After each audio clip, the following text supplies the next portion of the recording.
देवराजसेव्यमानपावनाङ्घ्रिपङ्कजं व्यालयज्ञसूत्रबिन्दुशेखरं कृपाकरं नारदादियोगिवृन्दवन्दितं दिगम्बरं काशिकापुराधिनाथकालभैरवं भजे। भानुकोटिभास्वरं भवाब्धितारकं परं नीलकण्ठमीप्सितार्थदायकं त्रिलोचनं कालकालमम्बुजाक्षमक्षशूलमक्षरं काशिकापुरादिनाथकालभैरवं भजे।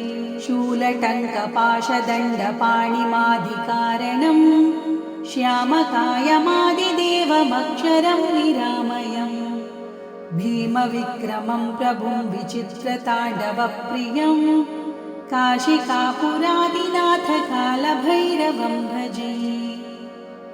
भुक्तिमुक्तिदायकं प्रशस्तचारुविग्रहं भक्तवत्सलं स्थिरं समस्तलोकविग्रहं विनिक्वणन्मनोज्ञहेमकिङ्किणीलसत्कटिं काशिकापुरादिनाथकालभैरवं भजे। धर्मसेतुपालकं त्वधर्ममार्गनाशकं कर्मपाशमोचकं सुशर्मदायकं विभुं स्वर्णवर्णकेशपाशशोभिताङ्गनिर्मलं काशिकापुरादिनाथकालभैरवं भजे। रत्नपादुकाप्रभाभिरामपादयुग्मकं नित्यमद्वितीयमिष्टदैवतं निरञ्जनं मृत्युदर्पनाशनं करालदंष्ट्रभूषणं काशिकापुरादिनाथकालभैरवं भजे।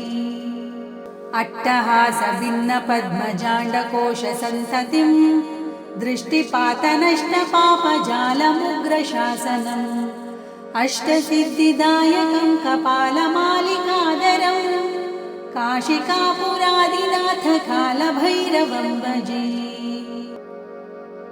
भूतसङ्गनायकं विशालकीर्तिदायकं काशीवासिलोकपुण्यपापशोधकं विभुं नीतिमार्गकोविदं पुरातनं जगत्पतिं काशिकापुरादिनाथकालभैरवं भजे।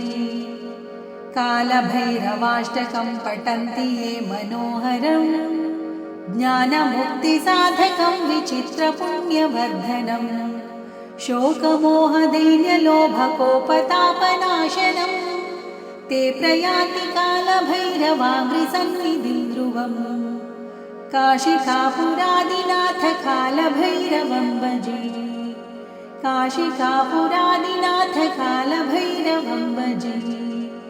काशिकापुरादिनाथकालभैरवं भजे।